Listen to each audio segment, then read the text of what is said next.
Assalamualaikum warahmatullahi wabarakatuh.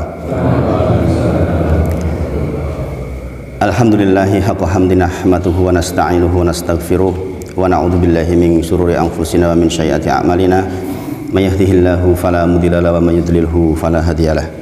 Asyhadu alla ilaha illallah wa asyhadu anna Muhammadan abduhu wa rasuluh. Allahumma shalli ala sayyidina Muhammad wa ala ali sayyidina Muhammad. Subhanaka la ilma lana illa ma 'allamtana innaka antal alimul hakim. Rabbi shrah li sadri wa yassir li amri wahlul 'uqdatam min lisani yafqahu qawli, amma ba'd. Bapak Ibu sedaya, mohon maaf agak terlambat. Biasanya saya sholat di rumah, nyampe di sini masih sholat. Ini agak lebih kasik, namun tempat saya yang agak mundur. Kita bersyukur kepada Allah sekali lagi atas titipan nikmat. Kita diberi istiqomah, insya Allah mudah-mudahan Allah jadikan ini sebagai salah satu bekal pulang kita besok, insya Allah. Salawat dan salam kita sampaikan kepada junjungan kita Nabi Agung Muhammad Sallallahu Alaihi Wasallam. Mudah-mudahan lisan kita termasuk yang dimudahkan oleh Allah untuk tidak capek banyak-banyak salawat kepada Nabi Muhammad Sallallahu Alaihi Wasallam, yang dengannya insya Allah kita akan diberi keberkahan di kehidupan dunia dan di akhirat, insya Allah. Bapak Ibu sedaya, saya menjawab pertanyaan dulu nggih. Mari ada pertanyaan masuk.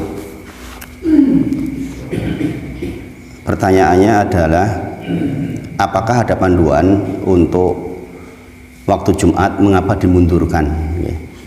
Mengapa dimundurkan?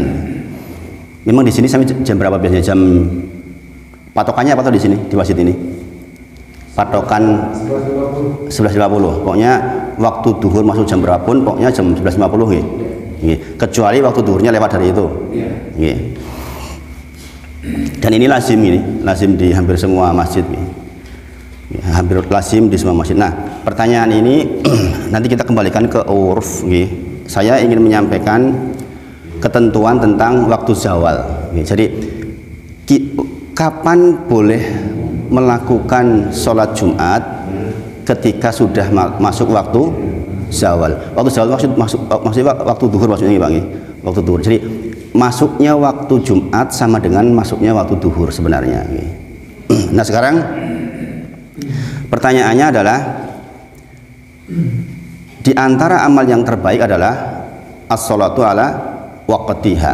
Nah, ini juga yang sering disalah mengertikan, gitu. Sholat ala waqtiha beda dengan sholat fi awali waqtiha. Meskipun Syekh Albani menyampaikan ada yang sampai derajat dan sahih. Jadi yang asalnya, hukum asalnya as-sholatu ala waqtiha, yaitu sholat di atas waktunya. Berarti sepanjang sholat itu dimulai sejak awal sampai batas akhir itu masih baik, masih baik maksudnya. Yang tidak boleh itu lewat waktu. Nah, adapun sholat di awal waktu itu adalah afdoliyah, keutamaan, kecuali di dua sholat. Sebenarnya kalau jamaah yang sudah sama-sama belajar seluruhnya bisa mempraktikkan sunnah yang ini, yaitu sholat isya dan sholat duhur dalam beberapa kasus. Sholat isya sunnahnya sebenarnya diakhirkan, tetapi sekali lagi ini kan khawatir memberatkan jamaah. Sholatnya jam 9:30 misalnya, itu kan dengan yang kerepotan. Tapi ada memang masjid yang menerapkan seperti itu. Masya Allah, itu kesepakatan bersama untuk seluruh jamaah. Tapi kalau memberatkan ya tentu saja jangan, karena perintah di awal waktu juga tidak sedikit. Nah, tentang mengundur waktu, sejauh yang saya pahami nggak ada dalil khusus sebenarnya. Tapi mungkin kembali ke uruf bahwa sebagian dari lingkungan kita keluar kerja jam pinten tuh. Kalau di kampung pertimbangannya petani memang, dan ini udah didiskusikan di tingkat desa dulu tempat saya tinggal. Di Cilacap itu karena ada pertimbangan bahwa petani itu ngerampung ke jam 11:30, kemudian kudu adus dan lain sebagainya, maka bahkan di sana dimulai itu jam 12, bukan jam 11:50, dengan pertimbangan urf masyarakat. Memang ini bukan dalil sebenarnya. Jazakallahu khairan. Dan saya tidak menemukan contoh secara khusus kecuali waktu duhur itu diundur ketika karena panas yang teramat sangat. Dua sholat yang disunahkan untuk diundur adalah sholat isya di akhir waktu dan sholat duhur ketika terjadi terik teramat sangat, maka tunggu sampai agak redup. Selainnya saya kira tidak ada panduan untuk menunda. Jadi sekali lagi ini kembali ke uruf, tapi sekali lagi itu masih ala waktiha. Itu masih ala waktiha. Jadi kalau saya kira tidak masalah Jumatan dilaksanakan jam segitu karena masih dalam ala wakti, karena hukum asalnya itu as-sholatu ala waktiha. Jadi sekali lagi kalau as-sholatu fi awali waktiha itu adalah afdoliyah, derajatnya adalah afdoliyah. Inna sholata kanat alal mu'minina kitaban mauqut. Jadi itu di An-Nisa 103 tentang ya memang sudah ditentukan waktunya. Dan sekali lagi waktu Jumat adalah masuknya waktu duhur. Ada pendapat yang sebelum waktu zawal Pak sebenarnya, tapi itu hanya sedikit. Jadi hanya sedikit. Ada yang berpendapat bahkan karena itu id berarti boleh dilaksanakan di waktu id. Tapi sekali lagi itu pun lemah. Yang masyhur adalah waktu sholat Jumat adalah waktu zawal, waktu sholat duhur tiba, matahari sudah tergelincir, mulai tergelincir. Jadi kembali lagi untuk as-sholati ala waktiha itu, as-sholatu ala waktiha itu adalah afdoliyah, keutamaan. Zuhur itu secara bahasa artinya adalah zawal, yaitu waktu tergelincirnya matahari, patokannya itu. Dan Muhammadiyah dalam hal ini dengan hisab sudah bisa menghitung jam-jam seperti yang kita rasakan sekarang, Masya Allah. Jadi tidak perlu ruqyah tiap hari.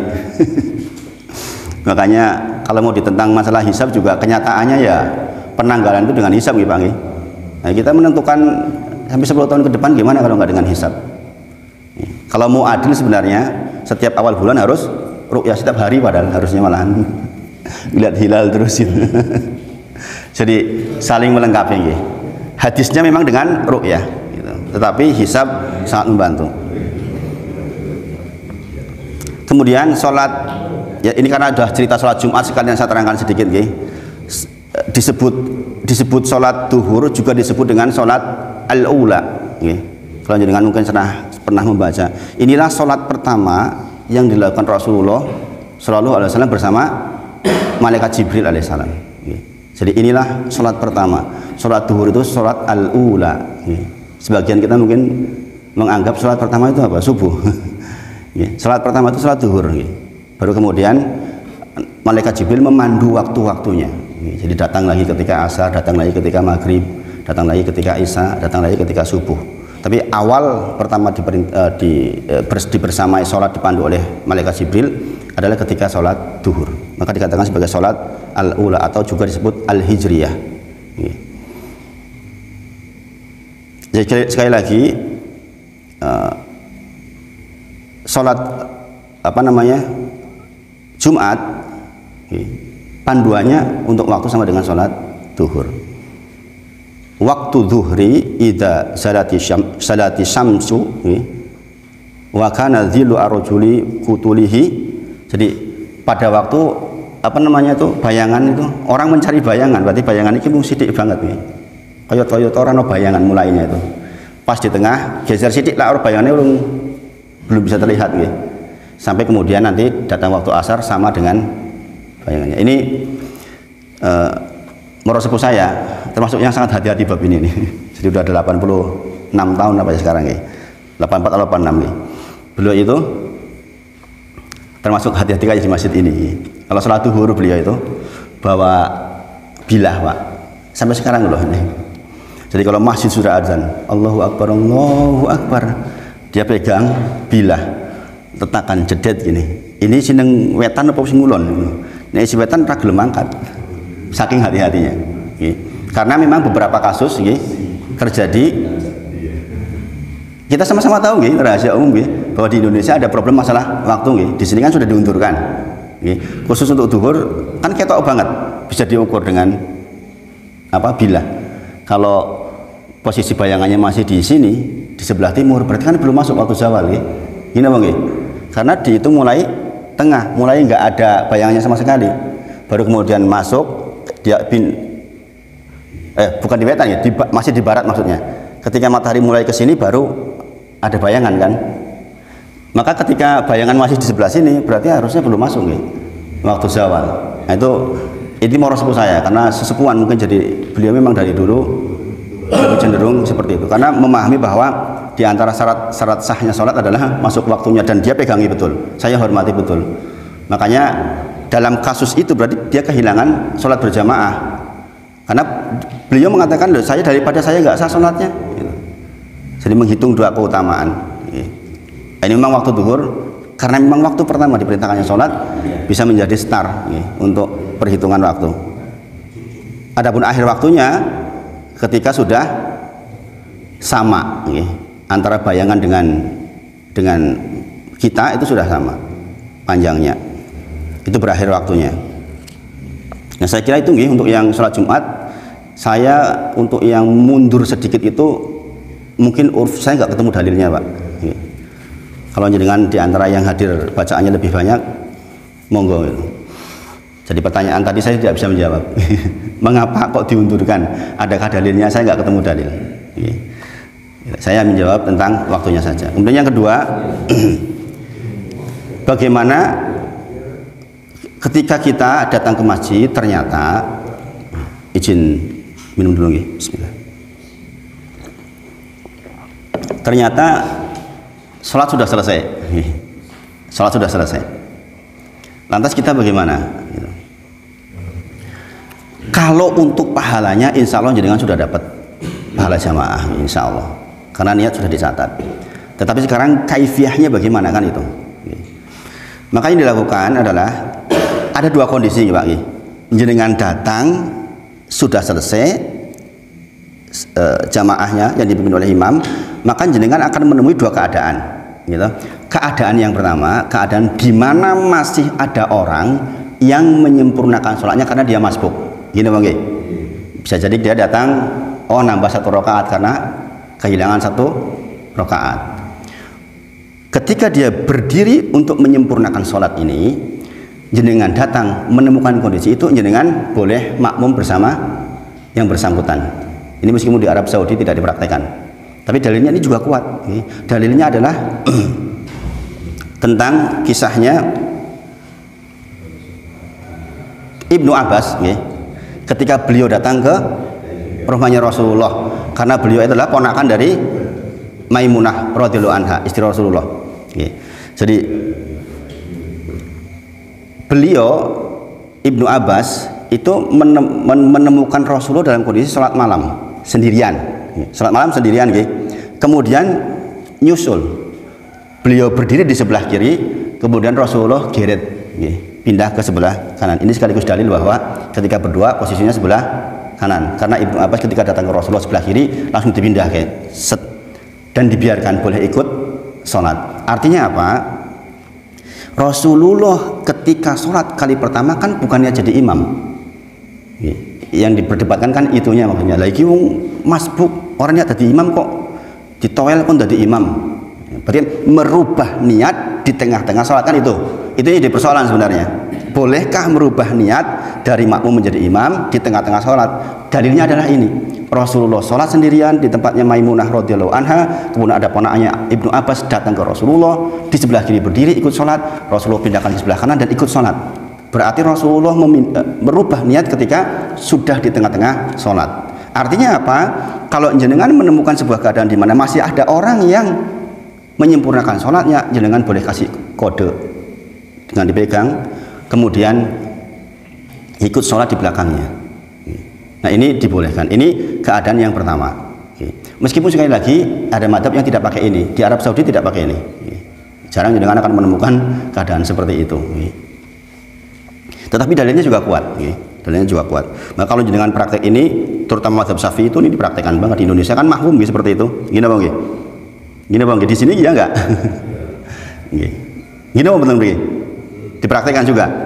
Dipraktekkan juga. Dan kalau itu dipraktekkan dalilnya juga kuat. Kemudian Keadaan yang kedua, keadaan di mana sudah tidak ada makmum yang masbuk. Artinya sudah sempurna sholat selesai, benar-benar dengan datang, tidak ada yang menyempurnakan sholat, tidak dengan dewean. Maka ini kan sudah belajar di hari ini, dengan kalau sudah belajar seperti ini, menemukan keadaan ini, tolong jenengan salah satu itu bersedekah untuknya, karena Rasulullah menyampaikan, adakah di antara kalian yang mau bersedekah kepada saudaramu untuk sholat? Berarti sholat di sini apa nih? Sholat lagi maksudnya. Maka saya tadi kalau saya nggak terlambat, saya ikut sholat lagi. Saya sholat di rumah, datang ke sini, dan ini pernah kejadian. Saya datang ke sini dengan sholat, saya ikut sholat lagi. Kenapa? Buat saya sudah sholat sunnah. Dan ini berlaku untuk seluruh sholat tak terkecuali, walaupun itu subuh dan asar. Jadi jangan tahu nggih, pada asar dan pada subuh tidak ada sholat. Tetapi pada kasus seperti ini, maka salah seorang di antara panjenengan usahakan bersedekah kepada orang yang baru datang untuk sholat berdua. Dan ini dipraktekkan di masjid saya. Apalagi kalau saya yang terlambat. Kemudian di masjid saya ada beberapa yang cukup alim, kalau saya datang terlambat habis, maka satu di antara mereka langsung berdiri, monggo Ustadz gitu. Kita sholat berdua lagi. Ini menakjubkan ya, alhamdulillah. Kemudian kalau ternyata di lingkungan jenengan masih ada masjid lain di dekat sini yang kira-kira sholatnya telat dibandingkan sini, maka langkah kedua adalah kita bisa pergi ke masjid itu.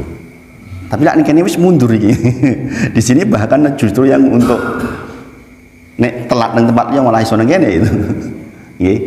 Nah, itu keadaan yang kedua seperti itu. Nah, jadi sekali lagi, ketika memang sudah tidak ada yang sholat, maka disuruh sedekah oleh Rasulullah. Bahasa hadisnya adalah, adakah di antara kalian yang mau bersedekah kepada saudaramu dengan sholat lagi maksudnya. Dan itu terjadi di zaman Rasulullah. Pada waktu hadis ini turun, itu Rasulullah melihat orang sholat sendirian, berarti sudah dalam kondisi sholat ya.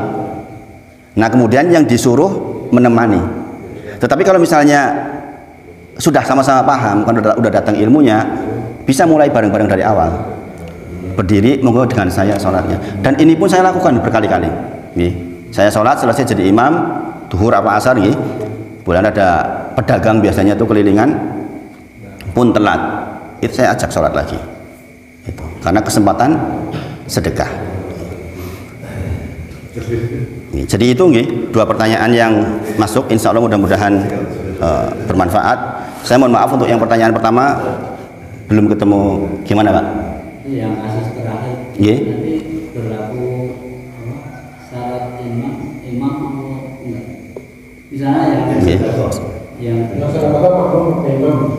itu pertanyaannya, itu boleh dibalik-balik.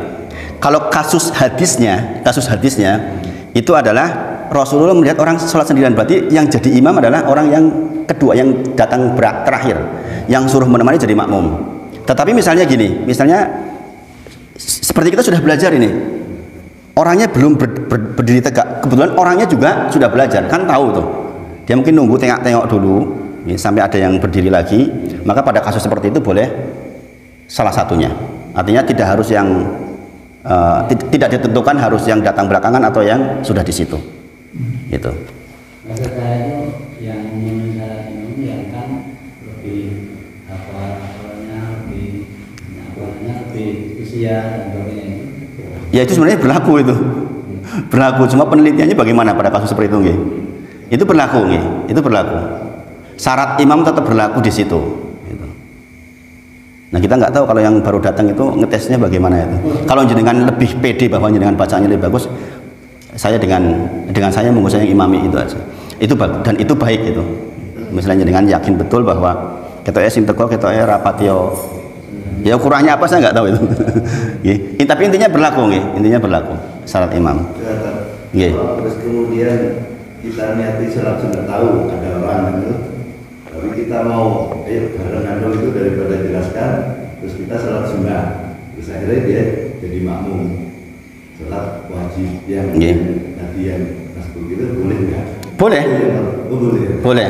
Terus kemudian ada lagi baru lagi datang itu sing sekedar tetap yang pertama atau anu? Hanya gimana? Jenengan sedang sholat sunnah, jenengan sudah sholat sunnah, sholat rawatib, pada duhur misalnya, kemudian datang orang noyang jenengan, ya kan? Berarti jenengan kan sholat sunnah ngimami sholat wajib, gitu, nggak masalah kan itu nggak masalah. Terus gimana pertanyaan berikutnya? Selesai, gitu. Ada datang lagi baru. Apakah kita boleh sedekah lagi? Boleh, boleh, nggak ada batas, boleh. Bahkan nabrak waktu, yang saya katakan nabrak waktu maksudnya bahkan pada asar sama pada subuh pun boleh, bayangin. Itu kan jelas terlarang sebenarnya. Hukum asalnya kan tidak ada sholat setelah asar dan subuh, tapi ditegaskan di dalam hadis ini. Ini berlaku untuk seluruh sholat. Berarti saking pentingnya sedekah itu maksudnya. Ngantek waktu yang dilarang pun dibolehkan. Ya itu kadang-kadang hukum bisa berubah karena sebuah keadaan. Nah, saya kira itu untuk yang dua pertanyaan itu mudah-mudahan membantu. Nah, pagi ini saya ingin menyampaikan kepada panjenengan tentang, sebelum melanjutkan tentang kaifiyah sholat, saya sela-selani dengan di antara tujuan akhir kita sholat adalah mendapatkan tanha anil fahsya wal munkar. Maka pagi ini coba saya ingin mengajak jenengan untuk menerapkan sebelum kita masuk ke kaifiyah sholatnya. Jadi kita kan kemarin sudah mencatat tentang syarat, tentang rukun, tentang wajib, tentang sunnah. Nah, nanti kita akan perinci itu. Nah, sebelum masuk ke sana, saya ingin menekankan kepada panjenengan bahwa ketahuilah, orang melaksanakan sholat, apalagi nanti sudah baik sholatnya, di antara produknya adalah, hasilnya adalah tanha anil fahsya wal munkar. Kita harus mempunyai akhlak yang mulia, tidak melakukan perbuatan keji, tidak melakukan perbuatan mungkar. Keji tahu nih, keji itu terkait dengan diri sendiri, perzinahan, selingkuh. Makanya kalau jenengan berangkat haji itu kan disebutkan apa? Al-hajju ashhurum ma'lumat faman farada fihinnal hajja fala rafasa wala fusuqa wala jidala fil hajj, kan gitu bahasanya nggih. Ini nggih. Jikalau panjenengan sudah niat melaksanakan haji, maka terlarang buat jenengan untuk melakukan ar-rafats wal fusuq wal jidal. Itu erat kaitannya dengan akhlak. Ar-rafats apa? Segala sesuatu yang terkait dengan pornografi. Makanya kata-kata merayu guyon saja ketika jenengan haji, maka sudah tidak boleh. Mengapa? Karena itu masuk ke rafats. Jadi bahkan guyon yang berbau pornografi aja nggak boleh, karena itu ar-rafats. Fusuk itu juga perbuatan nista seperti perbuatan keji. Kemudian jidal itu berdebat, saling bertengkar, mengguru-guru rebutan WC misalnya. Orang haji kok rebutan WC, jadi bertengkar, itu terlarang. Al-Quran menyebut langsung itu. Nah, maka di antara produk yang harus kita pertimbangkan betul ketika kita belajar sholat adalah, salah satunya adalah ini, bagaimana kita sholat itu jangan sampai merugikan diri sendiri akhirnya. Jadi di antara pesan besar dari sholat adalah jangan sampai kita merusak diri sendiri dengan segala perbuatan yang keji. Para ulama menyebutkan perbuatan keji ini sangat terkait dengan urusan di bawah perut. Persoalan urusan di bawah perut. Makanya orang yang sudah sholatnya bagus, itu nggak ada Pak ruang untuk lirak-lirik.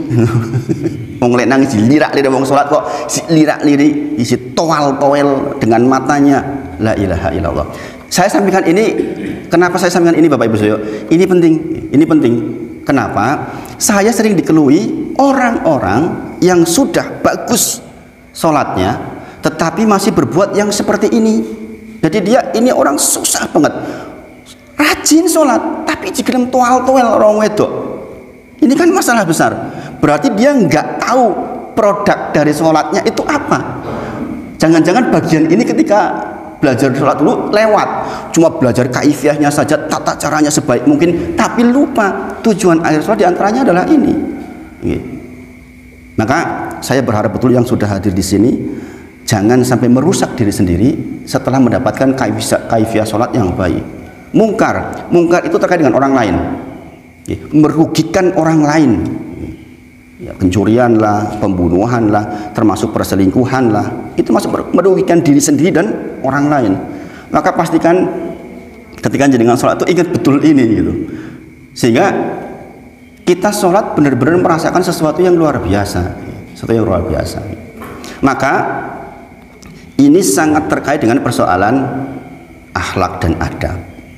Maka seseorang yang sholatnya sudah bagus, dia harus lahir menjadi pribadi yang bersinar, pribadi yang mumpuni, yang mapan, ya. Pantas untuk membawa Islam, maksudnya dia pantas untuk jadi contoh. Nah, ini kan bukan persoalan ringan. Makanya kenapa sholat itu menjadi ibadah yang kali pertama dihisab? Ya benar.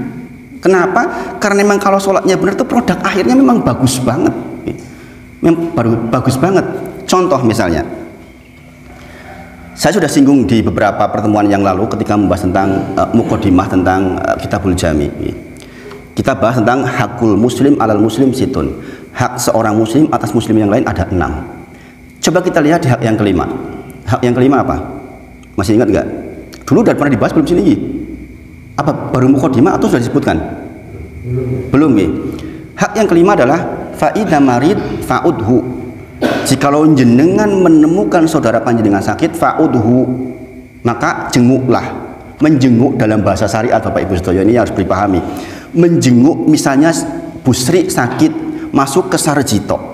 Menjenguk secara syariat adalah mendatanginya, membawakan oleh-olehnya, kemudian menggantikan peran Busri tadi. Oh, Busri putrane gangsal di rumah, biasanya yang masak Busri, maka definisi menjenguk secara syariat adalah di samping datang ke sana juga menggantikan peran Busri, berarti yang di rumah juga diopeni. Ini penting ini untuk jamaah nih. Ini terkait dengan keterangan hakul muslim alal muslim situn. Hak seorang muslim atas muslim yang lain ada 6. Satu diantaranya adalah fa'idha marid fa'udhu. Ketika sakit maka dikunjungi. Ini hukumnya adalah fardu kifayah. Jadi dosa seluruh masyarakat lingkungan dia ketika ada orang sakit kaum muslimin kok nggak ada yang jenguk, itu dosa semuanya karena fardu kifayah. Minimal satu, syukur semuanya. Dan ketika kita bicara adab menjenguk orang sakit, ketika kita membahas adab menjenguk orang sakit itu ada sekitar plus minus 10, masya Allah. Makanya bahas kitab jami juga penting. Di Masjid Soro Sultan bahkan minta secara khusus untuk Kitabul Jami diselesaikan, karena terkait dengan hal-hal seperti ini. Contoh produk orang yang sholatnya baik terkait dengan hak yang kelima. Allah berfirman dalam hadits qudsi. Kalau hadits qudsi berarti tidak tertulis di Al-Quran, tapi ini adalah firman Allah. Kata Allah, ya bani Adam, wahai bani Adam, maridtu falam ta'udni. Kata Allah, wahai manusia, saya sakit, falam ta'udni, kenapa engkau enggak menjengukku? Ini siapa yang berfirman? Allah subhanahu wa ta'ala. Logik enggak? Allah yang berfirman, yabna Adam, saya sakit, falam ta'udni, kenapa engkau enggak jenguk saya? Maka hamba ini dikatakan menyampaikan, ya Rob, kaifa a'uduk, bagaimana saya menjengukmu ya Allah? Wa anta rabbul alamin, sementara engkau adalah Rob semesta alam. Ini hadis ini Bapak Ibu Saudara ya, hadis qudsi ini yang ingin sampaikan, maksudnya produk sholat itu harus sampai selembut ini maksudnya ya. Allah mengatakan saya sakit, kenapa enggak jenguk saya? Hamba mengatakan, ya Allah, bagaimana saya menjenguk panjenengan sementara engkau adalah Rob semesta alam. Orang mungkin panjenengan kiloro maksudnya, enggak mungkin kan Allah kok sakit gitu kan. Maka kemudian Allah berfirman, ama alimta ana abdin fulanan marid falam ta'udhu, apa engkau tidak tahu, ama alimta, itu hambaku si fulan tuh sakit, falam ta'udhu, kenapa kau enggak datangi dia? Masya Allah. Ama alimta, apakah engkau tidak tahu, annaka lau utahu, jikalau saja kau datang kepada dia, lawajadani indahu, kata Allah, engkau akan menemukanku di sisinya. Masya Allah, Bapak Ibu Saudara, ini lembutnya nih, sampai-sampai Allah menawarkan dirinya untuk menjadi tameng bagi hambanya yang sakit. Dalam hal ini para ulama menyebutkan bukan hanya sakit.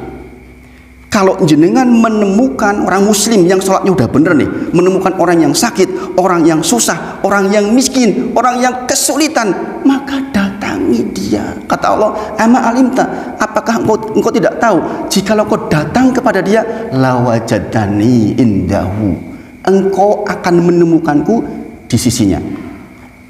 Imam Ibnul Qayyim rahimahullah menyebutkan, lau tahu lawajadana indahu, nek kue rono kue ketemu aku, maksudnya adalah orang-orang soleh khususnya, orang-orang sudah sholat, insya Allah orang soleh, ketika dia sakit, ketika dia susah, ketika dia kekurangan, ketika dia tertekan hidupnya, dia akan ternyuh, kemudian dia akan tumbuh sabar, hilang kesombongan, maka kesabaran pun akan muncul sedemikian rupa. Ingatlah, kebersamaan Allah itu ada yang ma'iyah khosoh dan ma'iyah am. Am itu umum, semuanya tuh bersama Allah dengan ilmunya. Allah melihat kita, Allah mendengar kita, Allah tahu perbuatan kita. Tetapi ada kasus khusus di mana ma'iyah itu bersama nggih. Ma'iyah khosoh, ma'iyah kebersamaan yang khusus, yaitu innallaha ma'as-sabirin, Al-Baqarah 153. Bahwa sesungguhnya Allah itu bersama dengan orang-orang yang sabar. Biasanya sabar identik dengan kesusahan. Maka sampai Allah mengatakan, ana marid falam ta'udni, kenapa kau enggak jenguk aku? Sampai sebegitunya loh Allah itu membimbing kita. Bayangkan Pak, membahas tentang persoalan hak kelima ini, Masya Allah. Jadi produk orang yang sholatnya bagus, dia seperti ini, bukan hanya tanha anil fahsya'i wal munkar, tapi bahkan lebih dari itu, lembutnya dia ketika menghadapi suasana. Masya Allah. Makanya saya katakan ini, saya sampaikan di awal sebelum masuk lagi ke kaifiah sholat, supaya benar-benar sholat kita itu meresap, ada produk yang dihasilkan jelas untuk pengaruh ke lingkungan. Terasa nggak? Jangan kebayang nggak tuh? Allah yang minta dijenguk.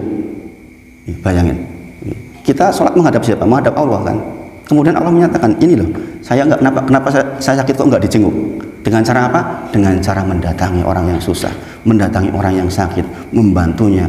Makanya Bapak Ibu sedoyo, dengan kita tahu seperti ini, jenengan yang dititipi harta banyak, tolong itu orang-orang di sekitar panjenengan. Karena apa? Itu buah sholat panjenengan itu seperti itu, keberkahan atas harta yang Allah titipkan kepada panjenengan. Kemudian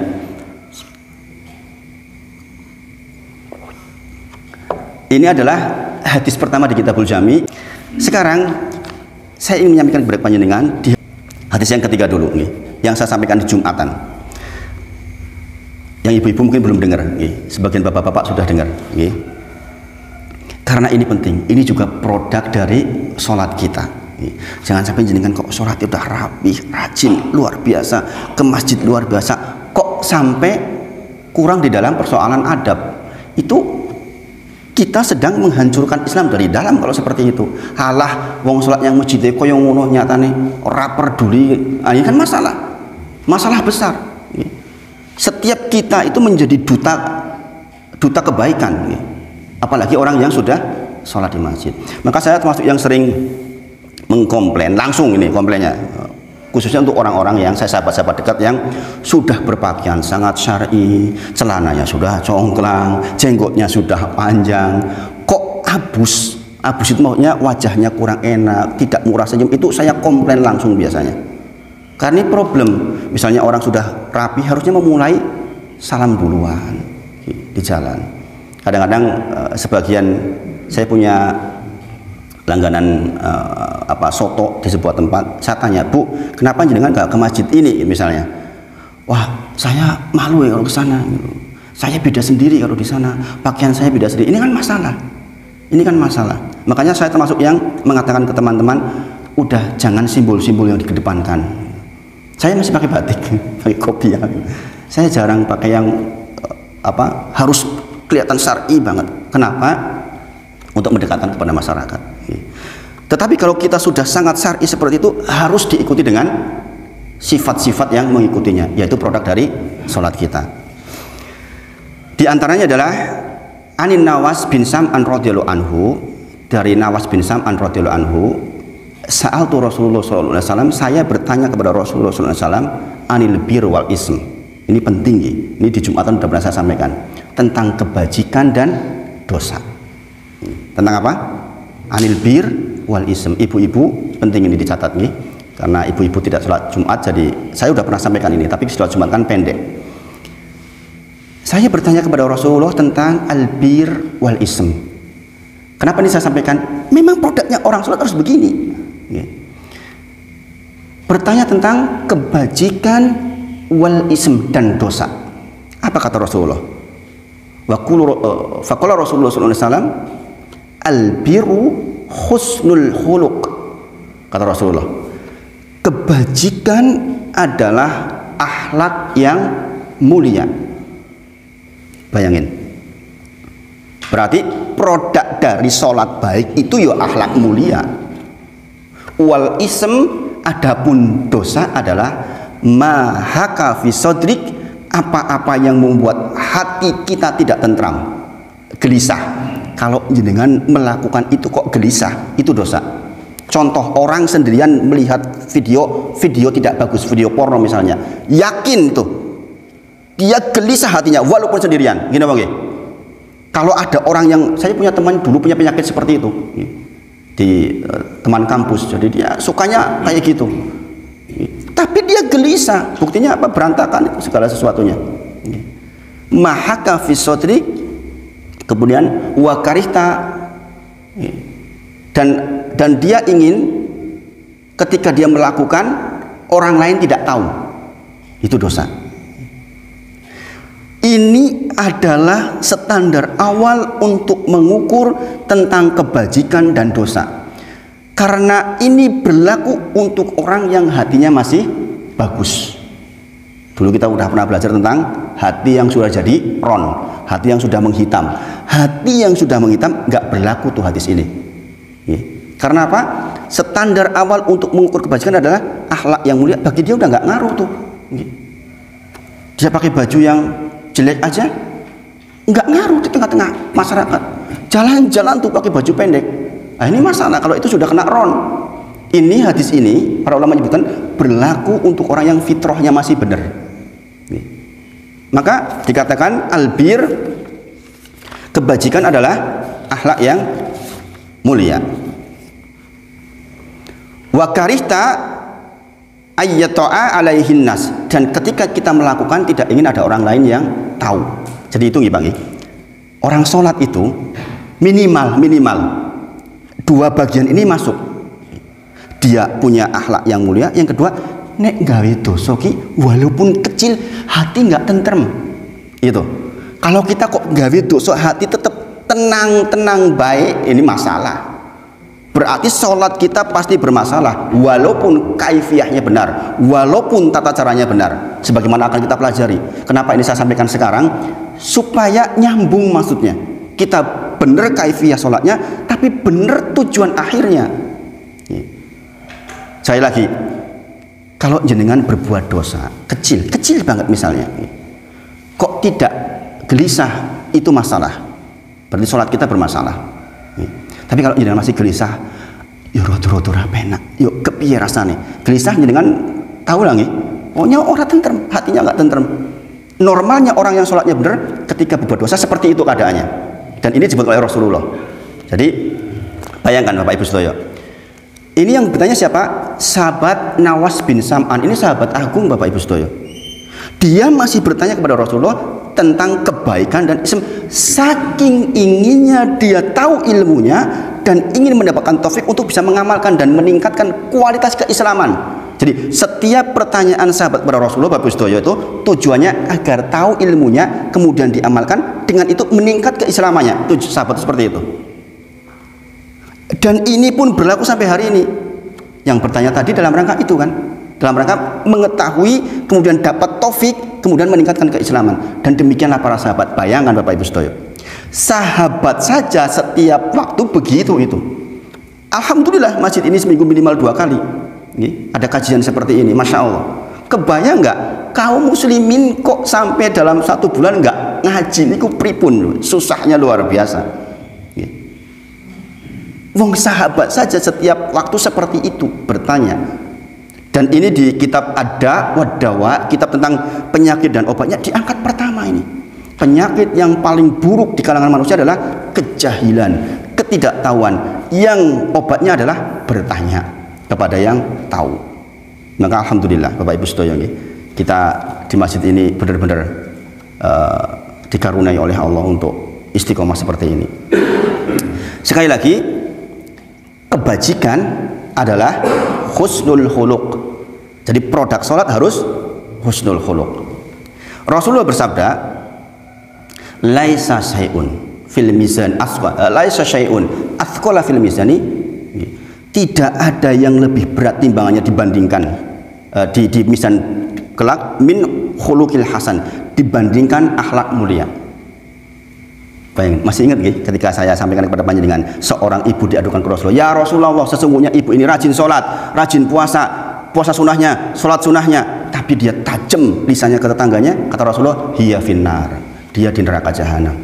Sementara diadukan ke satu lagi, seorang ibu, dia biasa saja, sholat sunnahnya nggak selalu, tapi sholat wajibnya iya semuanya. Kemudian dikatakan, bagaimana nasib orang ini? Karena dia baik dengan tetangganya, hiya fil jannah, dia di surga. Ini jelas banget Bapak Ibu Saudara, sangat terkait bahwa sholat itu ya produk akhirnya adalah akhlak yang mulia. Bayangkan ibu ini apa? Rajin sholat, rajin puasa sunnah, rajin sholat wajib, rajin sholat sunnah, tetapi tajam lisannya ke lingkungannya. Dikatakan apa? Hiya fil finnar, kata Rasulullah, dia di neraka jahanam. Bayangin. Maka sekali lagi, kaifiyah sholat yang kita pelajari harus langsung terkait dengan kepribadian kita langsung. Ini bermasalah kalau sampai enggak. Dan ini yang saya kira sangat jarang diangkat oleh di kajian-kajian maksudnya. Saya pengen betul ini di sini terjadi, nyambung betul. Jenengan yang serajin ke masjid itu bener-bener orang-orang baik yang pantas kalau meninggal kapanpun itu husnul khotimah. Kan gitu. Gini apa nggih?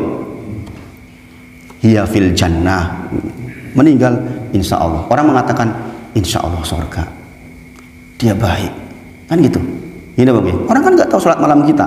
Yang dia tahu adalah dia nolongin kita atau tidak, dia senyum dengan kita atau tidak, kata-katanya baik atau tidak, kan gitu. Maka produk antar manusia ini harus terkait dengan akhlak yang mulia.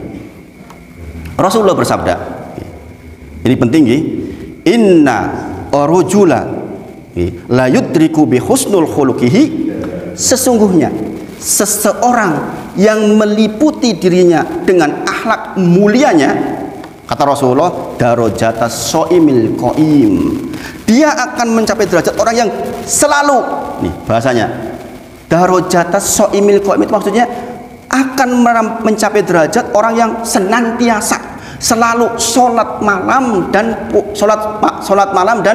puasa sunnah. Kita itu susah Bapak Ibu Saudara, apalagi musim dingin seperti sekarang, untuk tiap hari tegak sholat malam, untuk tiap Senin Kemis atau puasa Daud kita puasa, itu nggak mudah di zaman sekarang dengan kesibukan pekerjaan. Kata Rasulullah, la yudriku bi khuluqihi, dengan husnul khuluqihi, dengan akhlak mulianya, orang ini akan mencapai derajat orang yang selalu sholat malam dan puasa sunnah. Bayangkan Bapak Ibu Saudara, ini nyambung toh, sholat akhlak yang baik dengan akhlak baik, koyo toh wong sing sholat wengi terus tuh sama puasa sunnah, nyambung gak itu? Nyambung banget Bapak Ibu Saudara. Makanya pastikan kita dapat betul tuh dari sholat kita dapat betul targetnya, sehingga kita mendapatkan kebaikan yang utama. Kemudian Rasulullah menyampaikan, aqrabikum minni majlisan yaumil qiyamah, yang paling dekat majlisku di yaumil qiyamah adalah ahasinukum akhlaq, yang paling baik akhlaknya di antara kalian. Ini salah satu hadis. Ada hadis tentang orang yang untuk menghidupi anak yatim bersama Rasulullah majlisnya. Di sini dikatakan yang paling baik, yang paling dekat denganku di jannah besok di surga adalah yang paling baik akhlaknya. Kalau cara siapa? Jadi kan mungkin pernah dengar Gus Bahangi, beliau mengatakan, kalau saya kayaknya malu kalau dekat Rasulullah, besok saya di bawahnya sajalah. Kalau bareng nanti ngopo-ngopo apa enak itu. Guyon itu guyon itu. Guyon, guyonnya orang berilmu. Dia ingin menunjukkan bahwa kebaikan akhlak sesungguhnya ada di situ. Nah, dua hadis itu saya kira cukup untuk mengarahkan kita agar punya akhlak yang baik. Kemudian ini penting, jangan terbersit. Jangan terbersit, apalagi orang udah sholat ini.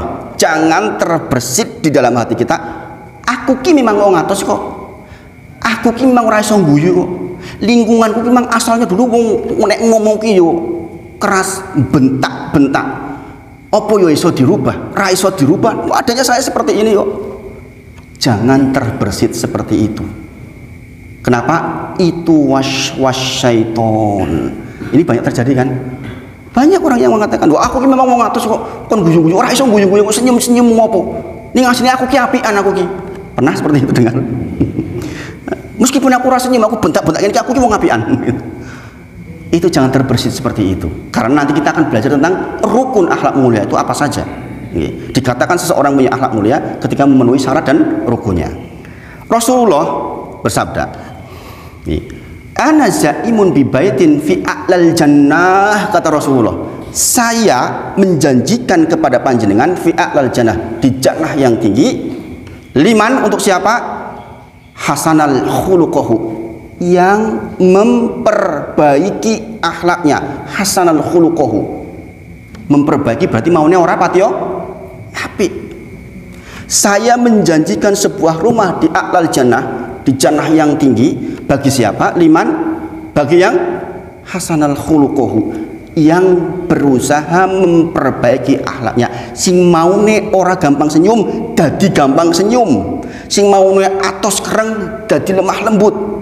Itu dia berusaha untuk mencapai itu, maka dia dapat rumah di a'lal jannah. Nek jenengan sekarang belum punya rumah, besok dapat punya rumah di a'lal jannah.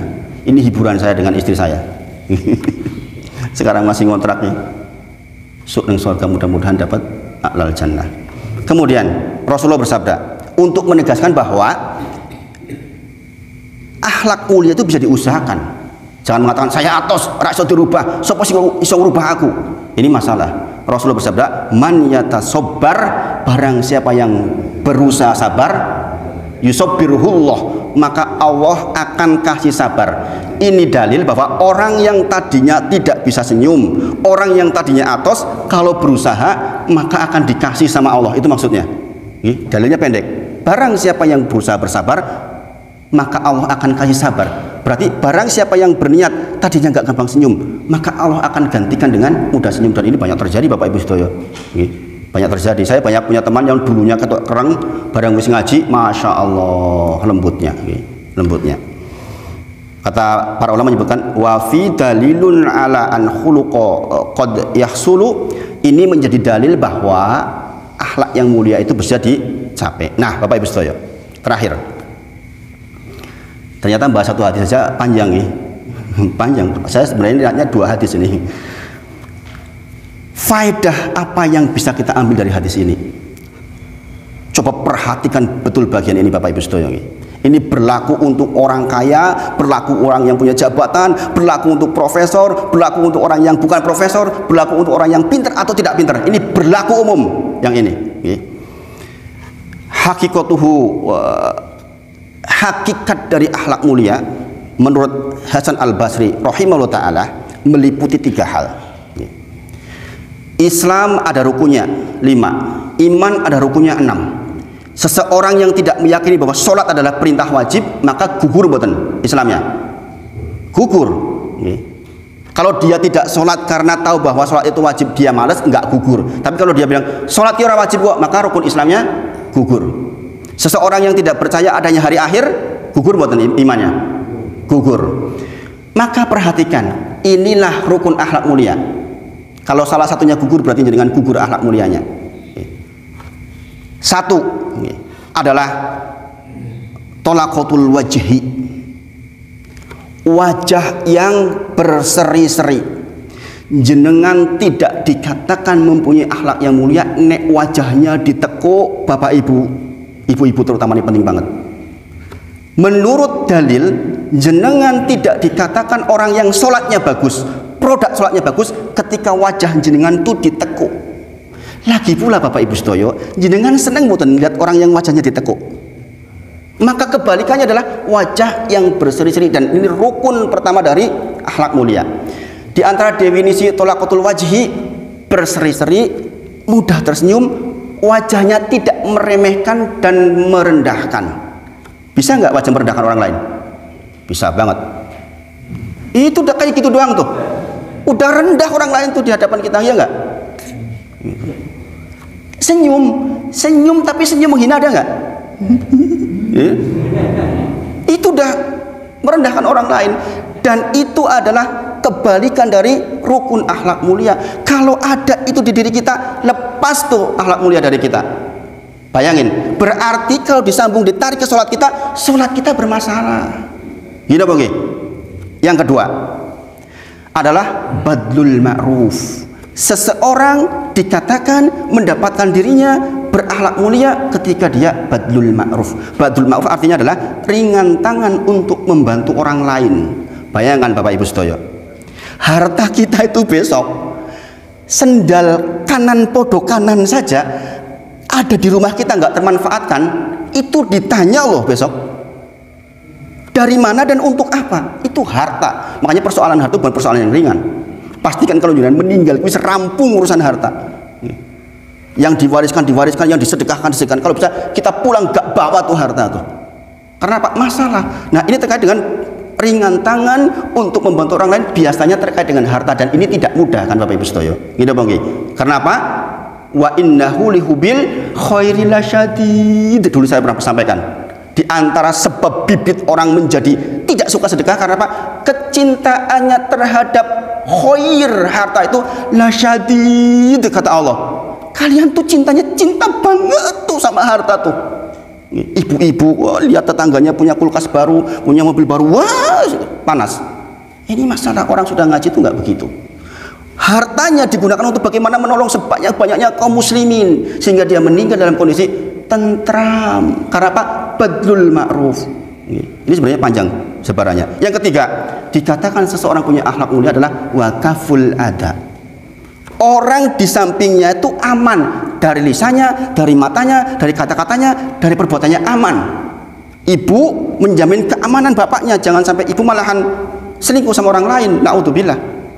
Bapak juga begitu, menjaga agar ini orang nyaman, nggak dapat gangguan dari kita, perbuatan kita, mata kita, pikiran kita, semuanya untuk apa? Kebaikan untuk yang sekitar kita. Ini namanya wakaful adab. Inilah 3 rukun akhlak mulia yang harus kita pegangi. Setidaknya ini, tentu saja ada banyak turunannya, tapi 3 ini harus ada di kita. Maka orang yang sholatnya sudah benar, kaifiahnya benar, harus menghasilkan produk seperti ini, murah senyum. Nanti kalau jenengan kembali ke hadis pertama tentang Kitabul Jami, pertama apa? Wa idallakitahu fasalim alaihi. Itu hak pertama. Jikalau panjenengan ketemu kaum muslimin yang lain, salam. Salam terkait dengan senyum Bapak Ibu Sedoyo. Masya Allah, Masya Allah. Banyak yang harus kita pelajari supaya produk sholat kita itu bagus. Nah, saya kira itu pagi ini sudah lewat waktu banyak ini, Masya Allah. Mohon maaf lewat waktunya. Saya tutup dengan kafaratul majlis. Ini kalau ada pertanyaan monggo. Subhanakallahumma wa bihamdika asyhadu an la ilaha illa anta astaghfiruka wa atubu ilaik. Wa akhiru da'wana alhamdulillahirabbil alamin. Assalamualaikum warahmatullahi wabarakatuh.